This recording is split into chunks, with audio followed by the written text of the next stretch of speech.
Hello दोस्तों, एक बार फिर बसनेत मूवी में। आज की मूवी है स्मोकिंग एंड द बैंडिट, जो आई थी 1977 में। तो चलते हैं सीधा मूवी में। हम देखते हैं बाप बेटे को। बाप का नाम बिग और बेटे का नाम लिटिल होता है, जो बैंडिट नाम के शख्स को ढूंढ रहे होते हैं, जो ट्रक रोडियो रेस में रेसिंग कर रहा होता है। बैंडिट तेज और अच्छा ड्राइवर होता है और उन दोनों बाप बेटे को बैंडिट मिल जाता है। दरअसल इन दोनों को अटलांटा जॉर्जिया में एक पार्टी देनी होती है और इनको उसके लिए बियर की 400 पेटियाँ चाहिए, और इसलिए इनको बियर टेक्सास से लेनी है, जो कि 80 मील दूर होता है।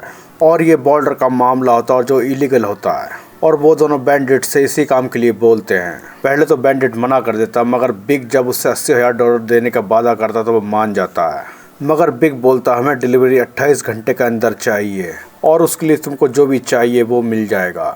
और बैंडिट माल के पैसे लेकर अपने दोस्त क्लेडिस के पास जाता है, मगर क्लेडिस की वाइफ उससे मिलने नहीं देती, क्योंकि उसकी वजह से क्लेडिस जेल जा चुका था। मगर बैंडिट नहीं मानता, क्लेडिस से जाकर मिलता है और उससे बोलता मैं टेक्सास जाकर 400 बियर की पेटियाँ लानी है। और ये सुनकर क्लेडिस मना कर देता कि ये गैर कानूनी है। मगर बैंडिट उससे बोलता कि हमें इस काम के $80,000 मिलेंगे, और उससे मना लेता है। उसके बाद बैंडिट ट्रक से स्पीडी कार निकाल कर बोलता कि मैं आगे चलूँगा, तुम पीछे भी चलना, और अगर रास्ते में कोई गड़बड़ हुई तो मैं रेडियो के जरिए कोड वर्ड में बोलूँगा, वो तुमको समझना होगा, जिससे पुलिस वाले हमारी बात का मतलब कुछ और ही निकाल लें।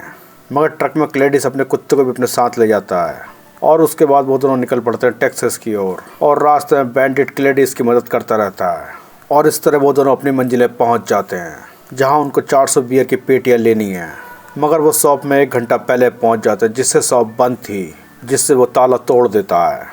उसके बाद वो फोरलिफ्ट के जरिए 400 बियर की पेटी अपने ट्रक में लोड कर लेता है। उसके बाद बैंडिट क्लेडिस से बोलता है कि इस पर लिख दो कि बिल इस पते पर भेज दें, और बैंडिट ये बोलकर आगे आगे चल देता है, क्योंकि मुश्किल तो अब आएगी उनके रास्ते में। और बैंडिट रास्ते में क्लेडिस को गाइड करता रहता है, इसलिए वो आगे आगे चल रहा होता है। मगर तभी एक लड़की शादी के जोड़े में बैंडिट को रोकती है और उसकी कार में बैठने के बाद बोलती है जल्दी चलो यहाँ से, क्योंकि वो शादी से भागी थी। और बैंडिट उसे बैठाकर वहाँ से तेजी चल देता है, और वो अपना नाम कैरी बताती है और बोलती कि शादी मैंने जल्दी कर दी थी और मुझे ये शादी नहीं करनी थी, इसलिए मैं शादी से भागी हूँ, और अपने कपड़े बदल लेती है वो। जबकि पीछे क्लेडिस आ रहा होता है और वो बैंडिट से लड़की के बारे में पूछता है जो उसने देख लिया होता है, और बैंडिट क्लेडिस को सब बता देता है। फिर हम शेरिफ जस्टिस और उसके बेटे जूनियर जस्टिस को देखते हैं, जिनको रास्ते में 3 चोर लड़के मिलते हैं, जो कि कैरी की गाड़ी का पहिया निकाल रहे होते हैं। ये वही लड़की होती है जो बैंडिट के संग है अब, जो वो छोड़कर बैंडिट की कार में चली गई थी। और शेरिफ उन 3 लड़कों से पूछता है कि एक लड़की जो शादी के जोड़े में वो कहाँ गई। उनमें से एक लड़का बोल देता है, क्योंकि उनमें से एक लड़के ने उसे जाते हुए देख लिया था, और उससे बोलता उस कार का नंबर जॉर्जिया का था। और अब शेरिफ को पता चल जाता है कि कैरी किसके संग गई है, और वो अपने बेटे के साथ उस कार का पीछा करने निकल पड़ता है। दरअसल कैरी की शादी इसी के लड़के के संग होने वाली थी, जिससे शेरिफ ये अपमान बिल्कुल सहन नहीं कर पाया, जो कि उसके बेटे की दुल्हन होने वाली लड़की भाग जाए, और वो भी शादी के दिन, क्योंकि शेरिफ की अच्छी खासी फजीहत हो चुकी थी। और वो रास्ते भर कैरी को कोसता रहता है, क्योंकि डांसर लड़कियां होती हैं ख़राब।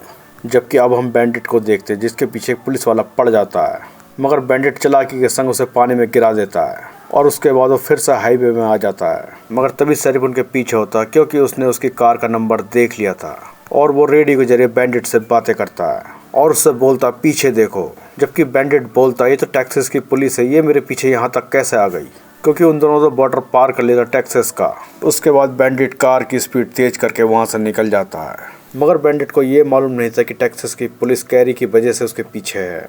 उधर क्लेडिस भी रेडियो के जरिए बैंडिट से बोलता है कि टेक्सास की पुलिस तुम्हारे पीछे है। उसके बाद शेरिफ जॉर्जिया की पुलिस से संपर्क करता है, और वो बैंडिट की कार का नंबर देकर बोलता है कि ये मेरा शिकार है और मुझे इसे हर हाल में पकड़ना है। मगर जॉर्जिया की पुलिस मना कर देती है, क्योंकि ये हमारा इलाका है, हम इसे देखेंगे। मगर शेरिफ नहीं रुकता और उनसे बोलता कि तुम नाकाबंदी करो, उसको मुझे पकड़ना ही है। उसके बाद पुलिस वाले एक ट्रक ड्राइवर की मदद से बैंडिट को जाल में फंसाने की कोशिश करते हैं। उसके बाद वो ड्राइवर बैंडिट से बात करता है, और बैंडिट उसे बोल देता कि मैं किस हाईवे पे जा रहा हूँ। और उसके बाद पुलिस वाले इंतजार करने लगते हैं उसके उसी हाईवे पर।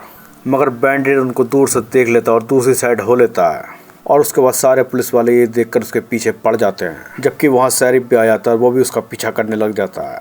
मगर बैंडिट के रास्ते में एक पुल आता है जो टूटा हुआ होता है। जबकि ये देखकर कैरी बोलती है मुझे यहीं उतार दो, मैं यहाँ से खुद चली जाऊंगी। मगर बैंडिट कार को उड़ाता हुआ पुल के ऊपर से निकल जाता है और पीछे तेज आती पुलिस की गाड़ी उसमें गिर जाती है और तभी वहाँ शेरिफ भी आ जाता है और उन पुलिस वालों से बोलता तुम सब निकम्मे हो।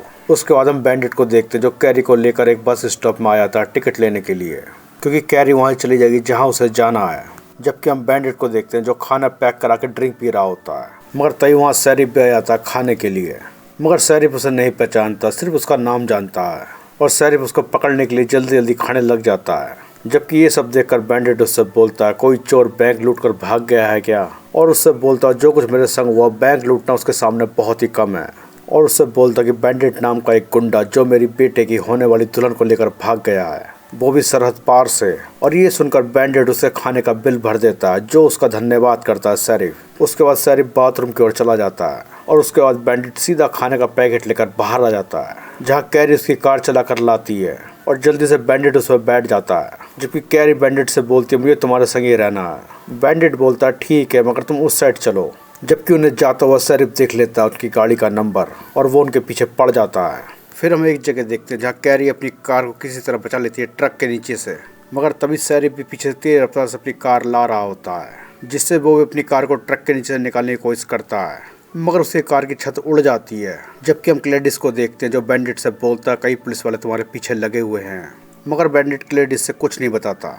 जबकि हम शेरिफ को देखते हैं जो बैंडिट के पीछे होता है, मगर कैरी कार को मोड़ देती है और कैरी के मुड़ने के बाद वहां से बहुत सारी कारें गुजरती हैं, जिससे शेरिफ का रास्ता रुक जाता है। उसके बाद कैरी हाईवे में गाड़ी को ले आती है, जहां उनकी मुलाकात ग्लैडिस से हो जाती है, जहां बैंडिट कार से खाने का पैकेट लाकर उसके कुत्ते को देता है और ग्लैडिस से बोलता मैं आगे चलकर रास्ता साफ करता रहूँगा क्योंकि हमें टाइम से जल्दी पहुँचना है। और बैंडिट वहां जाने के बाद एक पेट्रोल पंप में कार में पेट्रोल भरवाने लग जाता है, जहां शेरिफ रेडियो के जरिए उससे बात करता है और बोलता मैं टेक्सास से तुम्हारे पीछे आ रहा हूँ, मैं तुमको नहीं छोड़ने वाला। मगर बैंडिट रेडियो बंद करके चल देता है और शेरिफ उसको देख लेता है क्योंकि वही अपनी गाड़ी भी ठीक करवा रहा होता है, वो जिससे उसकी गाड़ी जैक पर थी और वो अपनी गाड़ी को चला देता है, जिससे उसकी गाड़ी दूसरे कार के ऊपर चढ़ जाती है। और उसके बाद शेरिफ रेडियो के जरिए वहाँ के पुलिस वाले से बैंडिट के बारे में बोल देता है और उसको हर हाल में रोकने के लिए बोलता है। मगर बैंडिट बहुत चालाक होता है, वो उनको चकमा देकर वहाँ से निकल जाता है सारे पुलिस वालों को। उसके बाद शेरिफ उनके पास आता है और बोलता है ये सब किसने किया,